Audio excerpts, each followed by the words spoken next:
섬김과 나눔의 삶으로 섬김이라는 단어에 여러분들이 이렇게 초점을 맞추어서 말씀을 들으시면 되겠습니다. 섬김에 관해서 저에게 가장 귀한 가르침을 주신 분은 저의 대선배 목사님 한경직 목사님입니다. 처음 시작할 때 초창기 아주 햇병아리 목사 시절에 한경직 목사님께서 심호하던 영락교회 은퇴하고 여기 저 남한산성에 기거하고 계셨습니다. 저에게 덕담을 들려주시기를 오늘 읽은 본문 말씀을 읽어주시고, 최 목사님, 우리 예수님이 이 세상에 오신 이유는 섬김을 받기 위하여 온 것이 아니라 도리어 섬기기 위하여 오셨습니다. 하나님께서 다일 공동체를 세운 이유, 최 목사님을 통해 다일 공동체를 설립하게 한 이유, 한마디로 말하면 섬김입니다. 한경직 목사님께서 그 겸손하신 분이 어린 후배에게 그날 들려주신 섬김의 참된 모습을, 첫째, 누가 인정해주고 칭찬하고 더군다나 상 준다고 할 때, 그럴 때마다 안 힘내다 하시구래. 해야 될 일을 했을 뿐 나는 무익한 종입니다. 이런 고백이 따를 때만이 우리 주님이 기뻐하고 원하시는 참된 섬김을 끝까지 걷게 될 것입니다. 이어서 한 말씀 더 하셨어요. 그런데 이렇게 귀한 일 하시는 우리 최 목사님을 곁에서 위로하고 격려는 못할 망정 꼭 비난하고 시기하고 질투하고 중상모략하고 심지어 박해하는 사람도 있을 겁니다. 반드시 있습니다. 그때 그런 억울한 일을 당할 때 당연하디요, 그럼 그저 당연하시게 당연하게 받으시구래. 당연하게 받으라는 거예요. 두 마디입니다. 누가 칭찬하면 아닙니다. 억울한 일 당하면 당연하디요. 이 두 가지를 실천하라는 거예요. 그때 제가 말씀을 듣고 아멘 아멘 아멘 아멘 했습니다. 그러고 나서 얼마 안 있어서 이 말씀대로 적용할 기회가 주어진 거예요. 글쎄, 제가 처음 시작한 그 삶의 자리가 청량리 옆에 소위 성매매 지역, 이 588이라는 사창가 한복판이었어요. 포주들이 이제 저를 꼴을 못 본 거예요. 꼴을 눈에 가시처럼 생각한 거예요. 저 녀석이 알고 보니까 저건 목사래. 저 녀석이 우리 이 장사를 방해하려고 못하게 하려고 들어온 거 아니야? 이래가지고 저를 내쫓으려고 나가라. 왜 허락 없이 들어왔냐? 그 제가 안 나갔더니 8명의 깡패가 오셨어요. 당장 나와 자식아 이러더니요, 내가 나오자마자 주먹으로 얼굴을 때리는 거예요. 얼굴을 한 방에 쌍코피가 터졌습니다. 그때 제가 웃었어요. 감정이 있으면 말로 하시지 왜 때리세요? 제가 왜 웃었겠습니까? 웃으면 안 때릴 줄 알고 더 안 때릴 줄 알고, 그래가지고 이제 웃으면서 얘기했더니 더 때립디다. 이 자식 비웃는 거 빠고 발로 빡 여길 차더라고요. 얼마나 아픈지 주먹으로 얼굴 맞은 거 저리 가라요. 배를 맞으니까 숨을 못 쉬겠어요. 머리부터 발끝까지 피멍한진 데가 없었어요. 겁한반 죽은 거죠. 저를 청량리 야채시장 쓰레기 더미로 던져버렸어요. 그때 의식을 차렸습니다. 하도 코에 무슨 야채 썩는 냄새가 심하게 나서 눈을 떠봤더니 청량리 청과물시장 쓰레기 더미에다가 던져버렸어요. 그리고 또 너무 아프니까 기절을 하고 그냥 의식을 잃었어요. 누군가가 저를 우리 다일 공동체 최초의 삶의 자리 그곳에 눕혀놨더라고요. 누가 데려다 놨는지 아무리 찾으려고 해도 안 나타나요. 정량리 경찰서 형사가 찾아왔습니다. 그 8명 중에 한두 사람을 반드시 구속시키겠다는 거예요. 그런데 정작 맞은 사람은 전데, 아저씨 저 괜찮아요. 뭐가 괜찮아? 갑자기 막 나한테 화를 내는 거예요. 제가 웃으면서 얘기했어요. 아저씨 괜찮아요. 맞은 사람은 전데 저는 지금 괜찮다 그러는데 왜 자꾸 그렇게 흥분하세요? 저 고소 고발할 생각 없어요. 왜? 한경직 목사님이라는 대선배 목사님이 있는데요, 억울한 일 당할 때 당연하디요, 고조 당연하게 여기시라 그랬어요. 미친놈이네 이러고 갔어요. 저 초창기에 미친놈 소리 많이 들었어요. 요즘도 가끔은 들어요. 여러분, 예수의 이왕 고상하게 미칩시다. 제대로 미친 사람이 되면 한국 교회가 정화가 되고 사회가 정화될 줄로 믿습니다. 이젠 정말 안 올 줄 알았거든요. 또 찾아와가지고 저한테 수첩에서 10,000원짜리 지폐 하나를 뽑아가지고 저한테 딱 이렇게 놓더라고요. 그러면서 하신 말씀을 제가 평생을 잊지 못합니다. 당신이 고통받은 만큼 사랑이 전달될 겁니다. 난 대한민국 형사가 이런 감동 어린 말을 할 줄 상상 못했어요. 라면으로 삶을 이어가는 기막힌 인생이 30년 전 청량리 역광장에 있었던 거예요. 그분들에게 해드릴 수 있는 게 라면이야, 고작 라면. 하루는 제가 9봉지까지 먹어봤어요. 그분들 끓여줄 때마다 먹은 거예요. 그런데 9봉지를 먹었더니 어떤 마음이 드냐면요, 미련한 인생은 쓸데없는 기록을 세우고 싶은 유혹을 받아. 10봉지 채워볼까? 그래가지고 그 마음, 그 생각 때문에 그냥 한 번 더 라면을 끓이고, 나도 오늘 한 봉지 더 먹으면 드디어 내가 태어나서 하루에 10봉지를 먹는 날이네. 그러다가요 다 토했어요. 그걸 다 쓸어 모아서 휴지통에 비닐봉지에서 버리고 아내에게 공중전화를 한 거예요. 여보, 나 라면 먹다가 몸살에, 나 이제 몸살이 뭔 줄 알게 됐어. 몸이 살려달라는 게 몸살이야. 내 몸이 말이야 막 살려달래 소리치더라고. 주인님 뭐 하시냐고, 왜 라면만 집어넣냐고, 밥 먹고 싶다고, 나 집에 가자마자 당신이 해주는 밥 좀 먹게 도와줘. 그랬더니 아내가 그래요. 왜 이렇게 청승을 떠냐? 누가 그런 거 하라 그랬어? 빨리 와! 빨리 집에 오래. 집에 현관을 열었더니 신발장 앞에다가 상을 차려놨어요. 급하다 그랬더니 신문지 깔고 밥상 위에 밥을 놓은 거예요, 반찬을.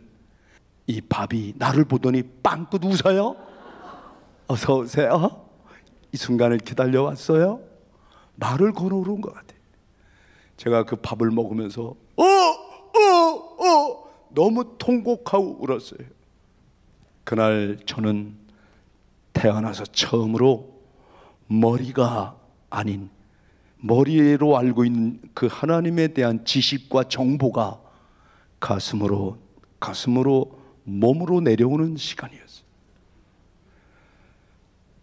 우리 예수님 자신을 가리켜서 나는 하늘에서 내려온 생명의 양식이라고 소개했어요. 나를 먹어야만 산다. 너희 조상들이 먹었던 광야의 만나와 나는 다르다.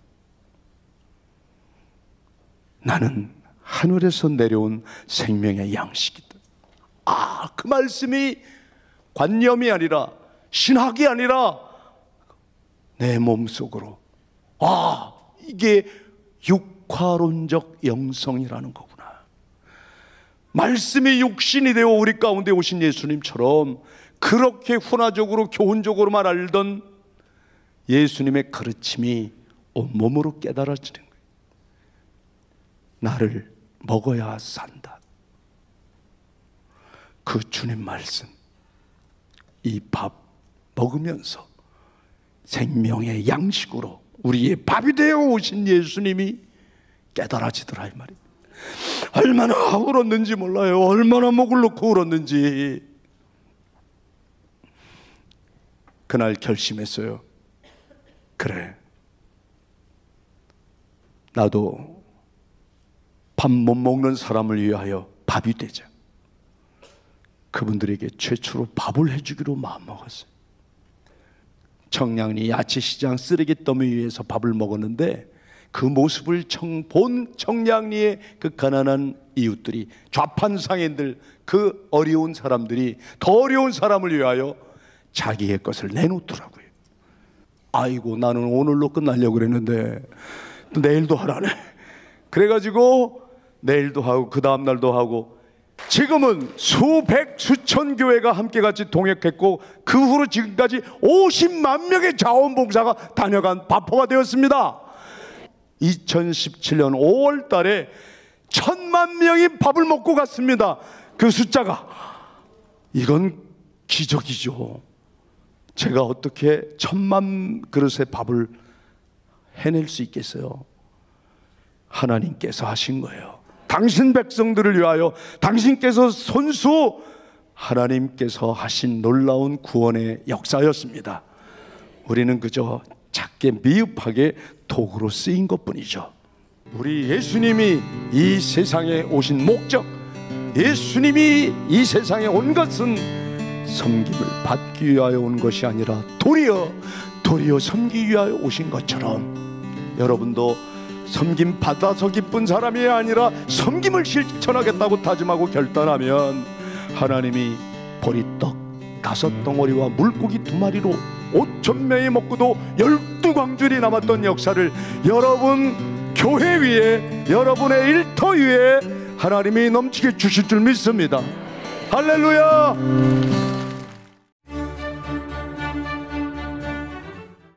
여러분, 참된 경건이 무엇일 것 같습니까? 거룩한 폼자고 말을 거룩한다고, 그런다고 거룩하고 성결한 삶이 되나요? 겉모습이 아니죠. 저는 신학교 다닐 때 졸업반 때 이 말씀과 부딪히게 되었어요. 부끄럽게도 껍데기 경건만 추구하다가 신학교 졸업반 때 야고보서 1장 27절 이 말씀을 읽게 되었어요. 하나님 아버지 앞에서, 사람들 앞에서가 아니라 하나님 앞에서라는 거예요. 그러나 신학생 시절에 저는 사람들 앞에서 경건한 삶을 살려고 온갖 짓을 다 했어요. 우리 신학교 교수님들이 볼 때, 선배님들이 볼 때, 교회 가면 담임 목사님이 볼 때, 장로님들이 나를 볼 때, 성도들이 나를 볼 때 어떻게 보나? 사람들이 나를 어떻게 보고 그건 아무 중요하지 않는데, 사람들 앞에서 얼마나 이 대목에 갑자기 가슴이 뜨거워지는지, 하나님 아버지 앞에서 주여, 그날따라 숨을 못 쉬겠어요. 정결하여 더러움이 없는 경건은, 참된 경건이 뭐냐고 밝혀주시는 거예요. 고아와 과부를. 여러분, 초대교회 이 당시에는 고아와 과부가 소외받은 사람들의 대명사였어요. 오늘 우리 주변에는 고아와 과부뿐만 아니라 실로 다양한 계층의 소외 계층이 있죠. 이렇게 지극히 작은 자라고 불리워서 고통받고 신음과 비명 속에 한숨과 눈물 속에 살아가는 사람들, 외로움 속에서 몸을 떠는 사람들, 이분들에게 사랑을 실천하는 것이 경건인데 이건 깨닫지 못하고 껍데기의 겉모습의 경건만 추구했던 거죠. 고아와 과부를 그 환난 중에 돌아봐 주며, 근데 이걸로 경건이 다가 아닙니다. 또라고 하는 접속사 바로 다음에 또 자기를 지켜서 믿음 지키고 양심 지키고 복음의 순수성을 지키고 이 복음의 절대성을 지키면서 새 속에 물들지 아니하는 것이니라. 새 속에 물들지 않는 것이 경건인데, 소위 사랑을 실천한다는 사람, 사회 정의를 구현한다는 사람들이 세상 한복판에 들어가서 세속화가 되어버리는 게 문제죠. 세속화. 새 속에 물들지 않아야 하는 것인데, 그러면 다시 간추려 요약하면 하나님이 기뻐하는 경건, 참된 경건은 수직적인 영성생활, 수평적 영성생활의 균형에 있습니다. 아멘입니까? 이웃사랑의 실천은 다시 말하면 수평적 영성인데, 이걸 신학적인 용어로는 육화론적 영성이라고 말합니다. 말씀이 육신이 되어 우리 가운데 오신 우리 예수님을 본받아 예수님처럼 삶을 강조하는 거죠. 육화론적 영성. 이것만이 아니라 또 수직적 영성이 필요한 거예요. 하나님 앞에서 자기를 지키고 믿음을 지키고 이 순수성을 지키고 새 속에 물들지 않는 몸부림, 이 수직적인 영성을 신학적인 용어로는 종말론적 영성이라고 말합니다. 이런 하나님 앞에 종말론적 영성과 이웃들과의 관계에서 육화론적 영성, 수직과 수평의 균형 잡힌 영성, 곧 십자가입니다. 수직과 수평이 함께 만나고 있잖아요. 그런데 대개는 한쪽에 치우치는 거예요. 소위 사회정의 구현이 어쩌고 저쩌고 하면 이분들은 뭔가 이웃을 위해 실천하는 것 같은데 수직적인 관계가 안 보여요. 하나님 앞에 몸부림이 없어요. 근데 죄야만 찾고 하나님과의 관계를 강조하는 교회나 그런 성도들은 수직은 있는 것 같은데 수평이 없단 말이에요. 섬겨야 할 이웃, 사랑을 해야 할 이웃, 여러분들은 꼭 이웃사랑의 실천뿐만 아니라 하나님과의 관계성이 누구보다도 신실하여 경건하여 하나님께 칭찬받는 성도 되기를 바랍니다. 고아와 과부를 사랑으로 돌봐주는 사랑의 실천이에요. 저는 그 참된 경건을 한국 교회에서 가장 예수님 닮은 목사님에게서 찾습니다. 저더러 130년이 훨씬 지난 한국 교회 가장 예수 닮은 목사님 한 분 얘기하라고 하면 전 주저없이 말합니다. 이분입니다. 그분은 경상도에서 태어났고 목회는 전라도 가서 했습니다. 그분은 두 아들을 하루 한 날 잃었습니다. 두 아들이 순교했습니다. 본인 자신도 순교했지만 두 아들을 먼저 하늘나라로 보냈을 때 얼마나 슬펐겠어요. 그런데 그분은 슬프다, 원망과 탓 한마디 안 하고 아들 장례식 때 도리어 하나님께 감사했습니다. 그때 선교사님들이 목사님 아들을 미국 유학 보내려고 그랬는데 먼저 죽게 되자 미국보다 더 좋은 천국 갔으니 감사하다고, 하루 한날에 2명의 순교자를 배출하는 집안이 되었으니 감사하다고, 이래도 감사 저래도 감사 일체 은혜 감사 9가지 감사를 하나님께 올려드린 분이 손양원 목사님이잖아요. 경건을 뭐라고 말할 거예요? 그분처럼 경건한 분이 어디 있어요? 당시에 대한민국 정부는 나병 환자를 돌볼 여력이 없었어요. 당시에 나병 환자 한센시 병은 가족부터 버려서, 가족부터 나가라. 네가 우리 집 식구인 줄 알면 네 언니 오빠 형들 시집장가 못 간다, 제발 가라. 가족들이 내쫓았습니다. 사회가 그들을 버렸습니다. 버림받은 그 사람들을 찾아가서 그 나병 환자 고름을 손으로 짜주고 입으로 빨아주던 우리 손양훈 목사님, 전 세계 어디 내놔도 손색이 없는 하나님의 종, 이분이 우리가 걸어가야 할 참된 경건의 삶 보여주는 거예요. 그분은 말씀에도 정통했습니다.